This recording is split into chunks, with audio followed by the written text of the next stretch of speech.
Hi guys, so I'm driving home. I don't know if you watched yesterday's video, but I'm driving home from yesterday's video, which was our excursion to Chesil Beach to fish for mackerel. I'm telling you that because we're not going to be going straight home. We're going to make a stop on the way because this morning I put out my crayfish traps. I bought some crayfish traps for my birthday from my brother-in-law Jason, and I put them out this morning about 5 hours ago, and I'm going to swing by and have a look, see if we've caught anything yet. Okay, so here we are. This little spot is actually a walk, usually, from my house. But because I was going out to the beach to go fishing, I've come on the way home rather than going home and then walking the 1.5 miles or so that it is. And yeah, we're just gonna head down through here to the river. It's got my traps in.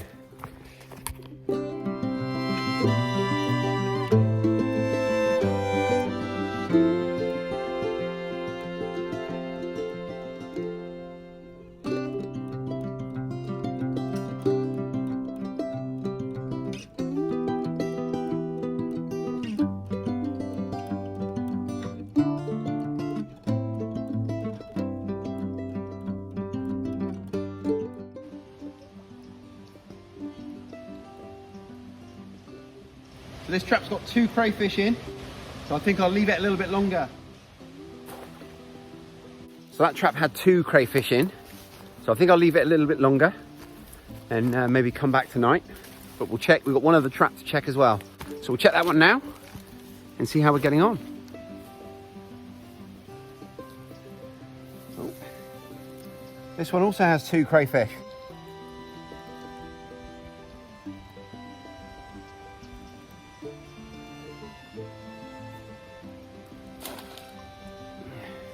So we're going to leave both those traps in the water for a little bit longer and we'll come back and check them tonight. So I've already done a video about how to catch crayfish and specifically how to go about finding somewhere that you can catch crayfish, and I'll link to that in the description. So if you just want to know a little bit more about, you know, where can I go, where can I find crayfish, there's some really useful information in that video.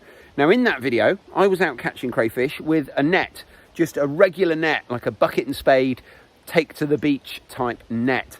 And when I've got the time, that is definitely the most fruitful way of catching crayfish, because in about an hour you would generally catch a dozen crayfish or maybe even more, and it's a completely different method. But this is, if you don't have the time, it's a kind of set and forget kind of idea. So these traps were bought for me by my brother-in-law for my birthday, so thank you, Jason. And yeah, they're going to be super productive and they're going to be really useful throughout September. But hopefully we'll have enough for a meal in about, a 12-hour session. So like I say, these traps have been in the water for about 4 hours. We'll leave them another maybe 6 hours and we'll come back just before it's getting dark and see how we're looking. When it comes to crayfish, you're going to want to purge them. It's basically about keeping them in some clean water to allow them to kind of just pass everything through them and take away some of that muddy flavour that you might get from river water. But for now, I'm going to head home. I'll probably do a bit in my garden, milk the goats, and then come back. And then obviously I'll bring you guys with me. Now those 4 crayfish that are currently in those traps, they're actually not very big. If I came home with crayfish that were all that size, I'd be a little bit disappointed if I'm honest. But here's the thing, those are signal crayfish. They're not the native crayfish species that are indigenous to the UK. And even if I wanted to, it would actually be illegal for me to release them back into the watercourse, because signal crayfish do an awful lot of environmental damage, not only to riverbanks and the like, but also to our native crayfish, which are very under pressure. And if I'm honest, and if everyone's honest who is knowledgeable on the subject, we'd have to say really that the battle to protect the indigenous crayfish here in the UK has been lost. And realistically, whatever stocks we have left are declining at such a rate and are in such small number that realistically, I don't see that turning around.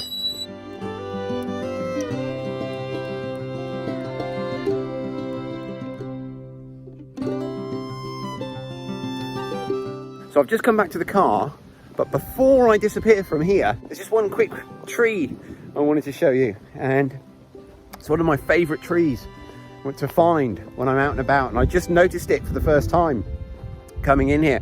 I've driven in here maybe 5 times, and for whatever reason, I've not been looking or whatever, and I haven't noticed. But this tree just here is one of my absolute favorites, and it is the walnut tree. And as you can see, this one has got loads of walnuts on. This is what they look like when they're on the tree. And there's quite a lot here. Can you see up there? That's more of them. And just here.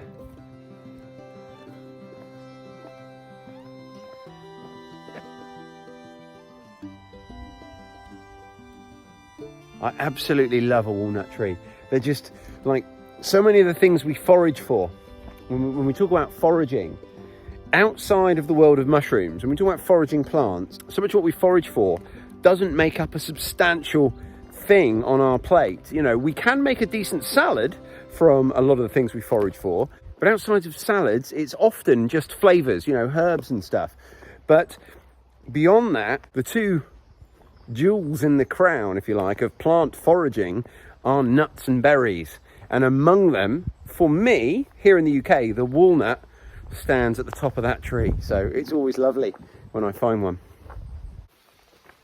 Okay, so we're back. It's 7 p.m. So I think that means our pots have been out for about 8 hours. Now, most people would suggest that you need to check your pots at least every 24 hours. We're checking at 8, so I'm not expecting there to be a huge, bountiful haul, but at least some, enough for a meal, would be nice. Now, I brought with me a bucket, and critically a bucket with a lid, so that I can get them home without water spilling everywhere. Obviously, I've cut lots of big holes in that lid for air. Now, once we get them home, we will basically transfer them into some clean water and let them purge for, again, about 24 hours. So this time tomorrow, they'll be ready to deal with. Now, what we're going to do at that point is we're basically going to put them in the freezer, which is going to send them into a state of something called torpor, or turpor. I'm not sure how you pronounce it, but I think it's Turpor. I'm not sure. But basically, it's like sending the animal to sleep. And it's the only way I know of doing it that, you know, without a really, really expensive, like thousands of pounds worth of equipment, to basically electroshock them. Those are the two humane methods that I'm aware of.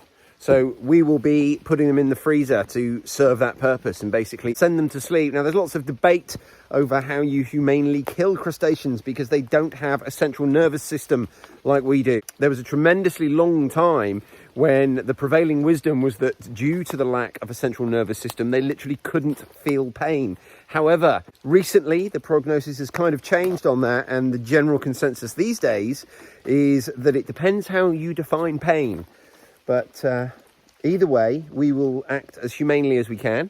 And like I say, we will get them in the freezer within 24 hours. And the period up until then, we'll keep them in clean, fresh water while they just purge some of the mud. So let's have a look and see what we've got. Still just the two in this trap. So I've just gone and got some water in here, ready for these guys to go in. A few words quickly on legalities. If you're going to use a trap like this, then you do actually need a license, at least here in the UK. And you need that license from the Environment Agency. They're absolutely free. And in most cases, it's just a formality. You go online and fill out a form. You do need to know where you're going to be using your traps. But other than that, it's, like I say, a formality. The reason you need a license, I believe, in large part, is due to the protected nature of the UK species, the native species, and you need to be able to tell them apart, really, or at least, you know, the Environment Agency wants you to be able to tell them apart so that if you do happen to come across those instead, you can put them back, and, you know, you wouldn't be allowed to trap in areas that just had native species, for example. Once you've got your license, you get a little tag that you put on your net. Mine's actually on the other end of the line there, and away you go. You do need also the landowner's permission. If you don't have a license, you can still go and catch them by hand. And again, that other video that I did, that the link is in the description, gives, I think, great advice as to how you can go about doing that. And if you live in the UK, you'll have them near you, I'm fairly sure of it. So I'm going to get these guys out now, and then I'll talk a little bit about the actual traps themselves. I'll probably do that on the second one.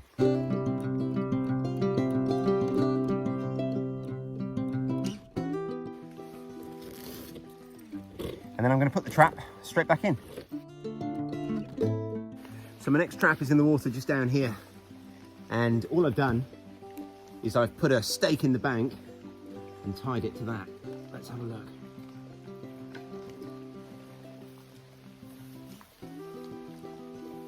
Again, no change on the two that we had in there before. Caught a few minnows. Let's see if we can pop them back.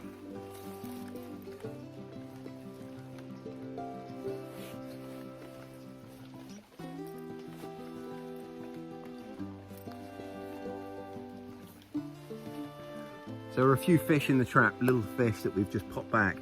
So can you see those guys there?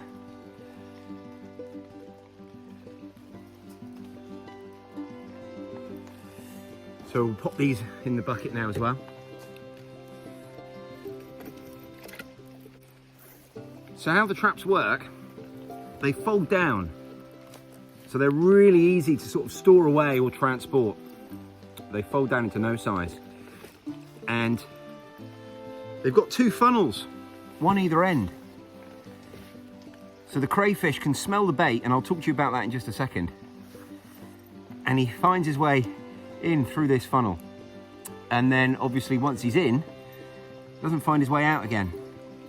And within the traps is built this little bait section. So you pop your bait in there, and you want something smelly. I usually use cat food, but on this occasion, we've got so much ham at the moment. We had ham for dinner last night, and some of the bits of fat and bits that were left over on plates, that's what I used. And I used to put that in both of these little bait bags. So again, I'm going to leave this.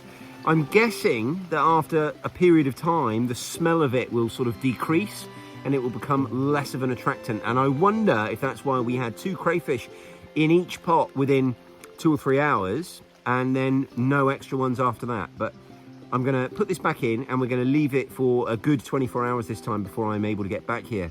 It's the evening now, and I'm at work tomorrow, so it won't be until after work that I get back here. So be interesting to see, but that'll be for another video. So we're going to pop this back in the river. Now, I don't know if you can hear, but it's raining. It's actually something really nice about being out in a wood next to the river and hearing the rainfall.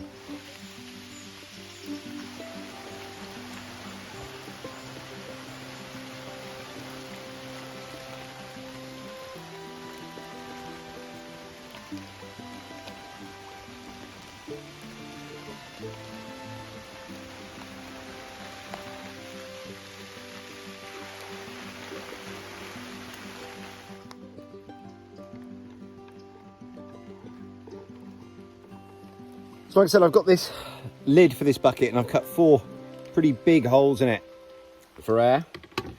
And we'll pop that on. And then we'll get these guys home. This was actually my first outing with these traps. Like I say, they were a birthday present given to me by my brother-in-law in June last month.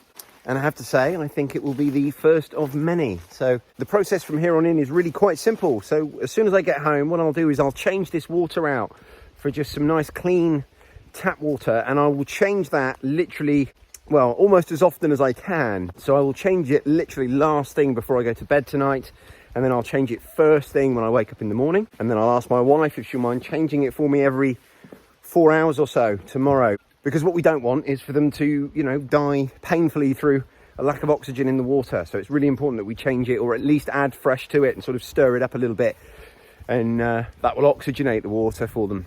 And yeah, we'll give them about 24 hours in there, and then we'll put them literally in the freezer where they will go into a state of torpor, at which point you slice them in half lengthways, and basically you sever all of the ganglia, all of their nerves. And that is the most humane way of dealing with them. So that's the plan from here on. So that's that. That's crayfish trapping. And if you're interested at all in going out for your own crayfish, I do really highly recommend the other video I made on the subject. I know I've mentioned it a couple of times already on this video, but I really do think that it contains all the information you could possibly want, or, you know, the best information that's out there. I genuinely believe that, on, you know, what to do yourself, how you can go about finding somewhere that's got crayfish, and all the tips for, you know, finding crayfish habitats. But there's also some other tips in that video about finding crayfish that are near you. So definitely worth checking out. But that's going to wrap this video up. So thank you ever so much for watching, guys. If you've liked this video, please make sure you press that like button, leave me a comment down below, and if you're not already, make sure you are subscribed to my channel, and I will speak to you guys really soon. Cheers.